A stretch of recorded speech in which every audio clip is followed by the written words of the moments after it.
देवेंद्र फडणवीसांनी वक्तव्य केलेलं आहे, याकडे कसं पाहताय तुम्ही? नाही, काही नाही, इकडे बघायची गरज नाहीये.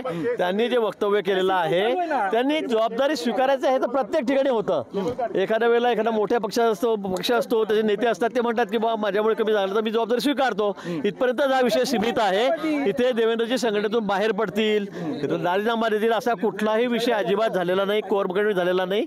आणि नंतर हा विषय क्लिअर झालेला आहे. अध्यक्षांनी आमच्या सांगितलेलं आहे की कुठेही देवेंद्रजी या संदर्भामध्ये राजीनामा देणार नाहीत. जसे आहेत तसेच ते संघटनेमध्ये राहतील आणि प्रशासनामध्ये राहतील, सरकारमध्ये राहतील. सेटबॅक बसले कसं बघतात? अजिबात नाही, सेटबॅक नाही. आपण मतं जर बघितले तर आपण बघा की मतं आम्ही कुठे कमी झालेलो नाही. मागच्या वेळेपेक्षा कम्पेअरली आम्ही कुठे मतं कमी झालो नाही. मुंबईत उलट 2 लाख मतं आमची जास्त झालेली आहेत.